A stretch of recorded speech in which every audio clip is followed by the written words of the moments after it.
Okay, good evening again in our this week's episode of What's Up Doc.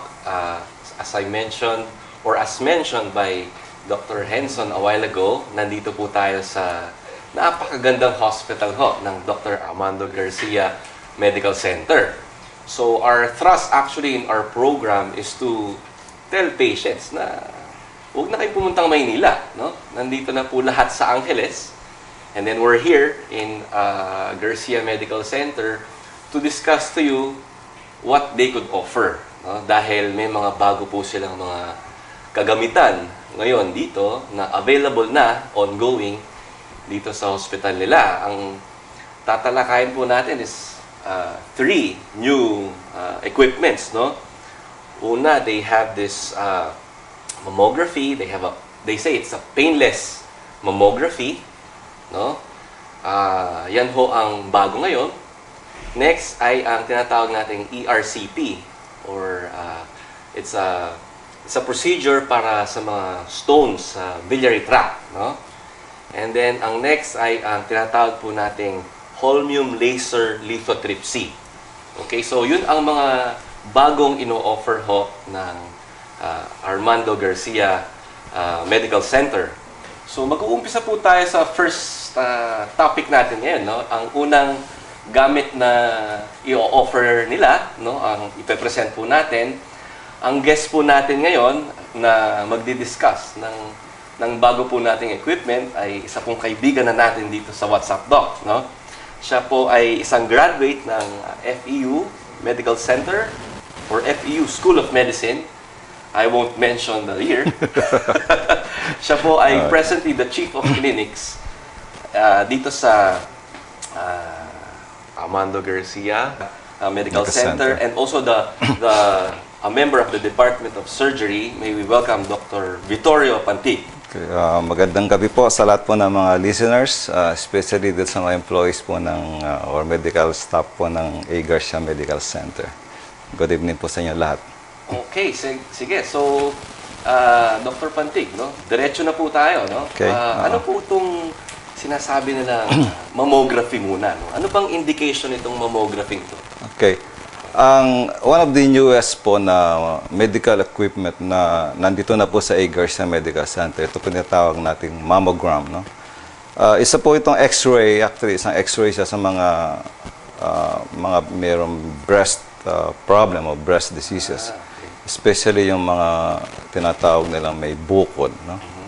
So ang indications po to do this request o procedure, yung po mga breast na sabihin natin na bulky o yung large fatty breast, no? Na minsan po kasi medyo mahirap gawin yung mga examination like yung palpations. Hindi napapalpate. Hindi masyadong napalpate, no? So, lalo na yung maliliit, sir. Yes. So with this machine, pwede po natin siya ma-detect, no? Kung yung mga even yung mga small lesions. Especially ang main concern natin is to check kung yung mga suspicious mass, no? Especially yung mga cancer of the breast. Kasi po ang early detection, early diagnosis po, yan ang pinaka-importante ngayon. Okay? Ang ibang indications to do this procedure po is dun sa family na merong history ng breast cancer. No? So lalabas po siya parang screening. So kung ang, let's say, mother o sister na nagkaroon po ng breast cancer, kung meron siyang kapatid o yung anak niya, better magpa-screen siya, okay, with the use of this mammogram. No? May certain age ba na kailangan? Yeah, actually, ang recommended age nila is 35 years and above, no? Although, sabi yung nga, pag meron kang history, you don't have to wait for 35, no? So, pwede natin gawin mas earlier. Okay. Even dun sa mga cases natin na post-mastectomy, ibig sabihin na kasi na-operan siya sa isang side ng breast na may cancer, pwede po natin gawin screening kabila para ma-detect natin kung baka meron doon din or pwedeng nag-start, no? So yun po yung mga usual indications to do this mammogram. Okay. So ang sabi po nila itong mammogram, no, or mammography napakasakit, no, as mentioned by my father nga kanina. napakasakit. Even some of our colleagues na nagsasabi, masakit ang mammography. Pero dito po sa bago nating equipment dito sa Garcia Hospital, sabi niyo po, painless. Painless, yeah. No? So, ano ba to? Actually, kanina nung nire-review po natin, ang tawag po nyo is, bago siya Mammomat 1000. Yes. No? Actually, yun ang model, no? Okay. Siemens Mammomat 1000. No? Okay. Actually, isa to sa mga tawag natin mga second generation medical equipment, no? Sa mga mammogram, no? So kumbaga sa mga latest to, no? One of the sabihin natin newest medical equipments for breast diseases, no? Mga examinations sa breast, no? Mga for procedures sa mga breast mass detection o mga cancer. Okay? Yes. Kasi sabi nila, dati parang iniipit daw Yes, yung breast, no? Na napakasakit, no? So dito po sa bago nating equipment, paano nyo masasabing painless? Yeah, actually meron din siyang compression, no? Although kasi automatic siya, no? May certain compression pressure lang. Okay. At pag nakuha niyo in 2 to 3 seconds tapos na yung procedure. So meron siyang habang pine-press niya yung breast, no? So at certain pressure, mag-stop na siya, mag-automatic light na siya, green light, at the same time, mag-shut na siya, yun na yan.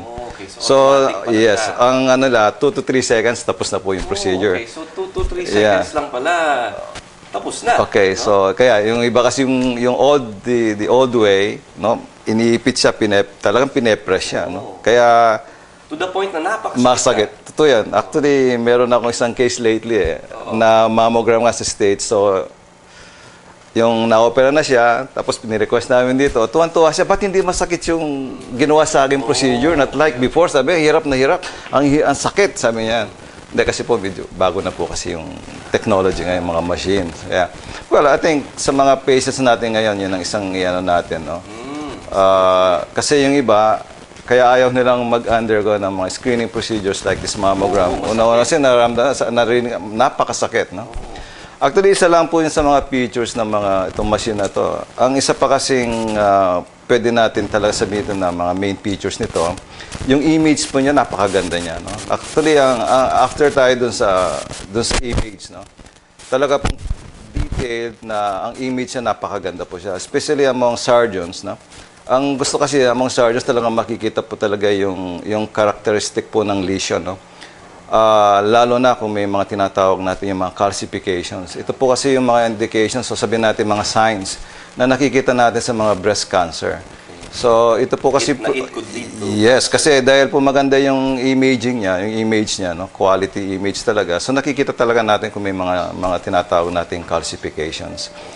As well as yung mga lymph nodes, no. So among surgeons, concerned tayo po dun sa mga lymph nodes, especially dun sa may axillary area, kung positive siya or negative. Although hindi namin sasabihin kung positive siya o cancer siya, the fact na meron siyang lymph nodes na nakikita doon, malaking bagay na yun sa mga So at least, no, staging. Okay. maganda ring equipment, syempre, magagaling pa yung mga radiologists natin dito.